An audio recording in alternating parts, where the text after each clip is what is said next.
ఓం నమస్తే అండి. నేను ఒక సంవేదనాత్మకమైన విషయాన్ని గురించి మాట్లాడుతున్నాను. దయచేసి దీన్ని ఇంకొక రకంగా తీసుకోకండి. ఈరోజు దేశంలో జరిగిన టెర్రరిస్ట్ అటాక్‌కి సమాధానంగా మన వీరులు, వీరాంగనలు చూపించిన అత్యంత ప్రతిభా పరాక్రమానికి కృతజ్ఞత వ్యక్తపరుచుకుంటూ వాళ్ళ విజయానికి నేను శుభకామనలు దేశానికి ప్రధానమంత్రి అయిన మోదీ గారికి నేను అభివ్యక్తం చేసుకుంటున్నాను.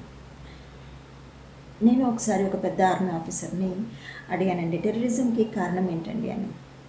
వారు చెప్పారు ఖురాన్. అందులో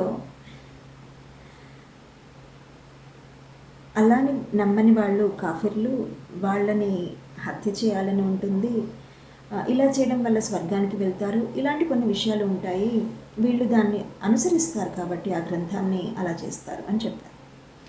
నేను అప్పుడు వారికి నా అభిప్రాయం చెప్పాను, ఇప్పుడు మీకు చెప్తున్నాను. మనం చిన్నపిల్లలుగా ఉన్నప్పుడు తెలియనితనంతో ఉంటాం, అజ్ఞానంగా ఉంటాం.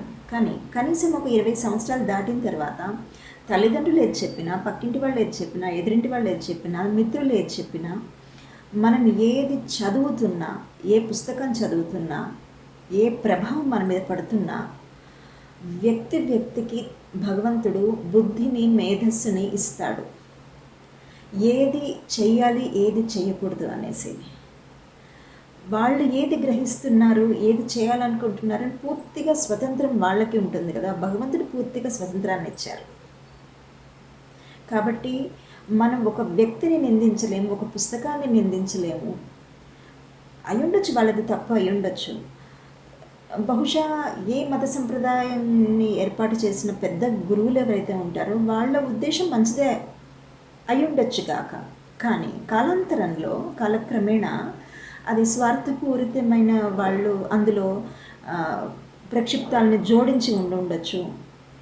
మన వేదానికి తాత్పర్యం రాసే విద్వాంసులు కూడా చూడండి, ఒక్కొక్కరిది ఒక్కొక్క అర్థం భిన్నత కూడా ఉంటుంది. అలాగే ఐతిహాసిక గ్రంథాలైన రాముడి గురించి, కృష్ణుడి గురించి అవి చదివినప్పుడు కూడా ప్రక్షిప్తాలు ఉంటూ ఉంటాయి. కానీ చదివే వ్యక్తికి ఏది అనుసరించాలి, ఏది అనుసరించకూడదు, నా అనుసరంగా అనేది ప్రతి ఒక్కరూ తను ఆలోచించుకొని అడుగు వేస్తారు. ఎందుకంటే పూర్తి స్వతంత్రత మనకి ఉంటుంది కాబట్టి. ఎందుకు అదే గ్రంథాన్ని చదివిన అష్ఫాకుల్లా ఖాన్ కానీ, అదే గ్రంథాన్ని చదివిన అబ్దుల్ కలాం గారు కానీ టెర్రరిస్ట్ కాలేదు మరి. కాబట్టి ఏదైనా చేసే ముందు మన చేతిలో ఉంటుంది కాబట్టి అత్యంత బాధ్యత, ఎక్కువ బాధ్యత, అది మంచి అయినా తప్పైనా మనకే ఉంటుంది.